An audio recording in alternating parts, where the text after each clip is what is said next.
Trump Attorney General Jeff Sessions under fire over Russia meetings.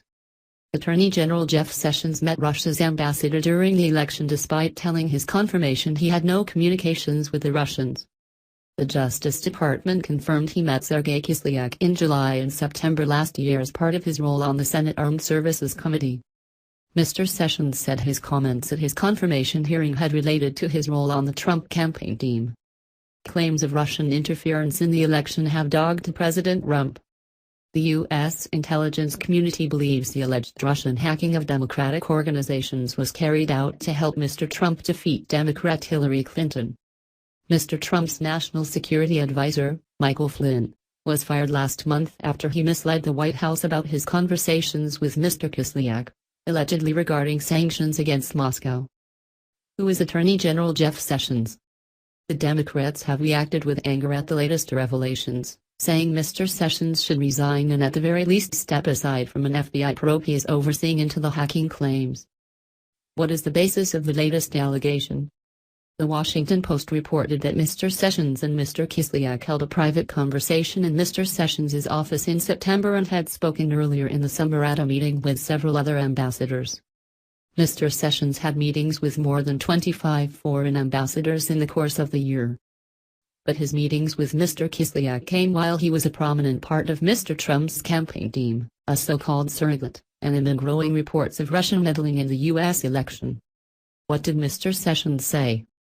During his confirmation hearing on 10 January, Mr. Sessions was asked by Democrat Senator Al Franken if there is any evidence that anyone affiliated with the Trump campaign communicated with the Russian government in the course of this campaign. What will you do? Mr. Sessions responded, "I'm not aware of any of those activities.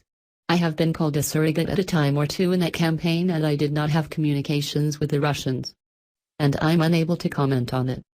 In a statement on Wednesday night, Mr. Sessions reiterated, "I never met with any Russian officials to discuss issues of the campaign. I have no idea what this allegation is about. It is false." Did Mr. Sessions mislead the hearing? Justice Department spokeswoman Sarah Scarflores said there had been absolutely nothing misleading about his answer at the confirmation hearing.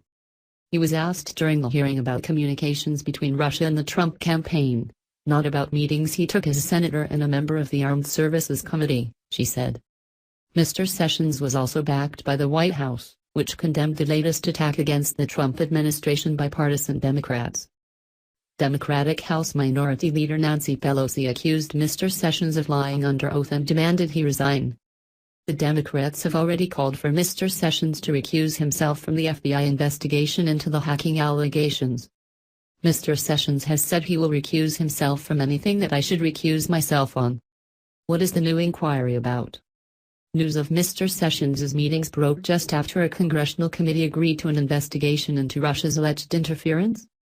The House Intelligence Panel inquiry will scrutinize contacts between Donald Trump's presidential campaign and Moscow. The White House denies any improper behavior during the election campaign, and Russia has consistently rejected allegations of interference. Until now, Republican senators had been reluctant to agree to Democratic Party demands for the inquiry. Meanwhile, the New York Times reports that in the last days of the Obama administration, some White House officials rushed to spread information about Russian efforts to undermine the presidential election, and about possible contacts between Mr. Trump's team and the Russians. The paper quotes 3 former U.S. officials as saying they had 2 aims: to ensure such meddling does not happen in future U.S. and European elections and to leave a clear trail of intelligence for government investigators. How the Russia claims have dogged Trump. May 2016, reports first emerge of hackers targeting the U.S. Democratic Party. Over the next 2 months, reports suggest U.S. intelligence agencies have traced the breaches to Russian hackers.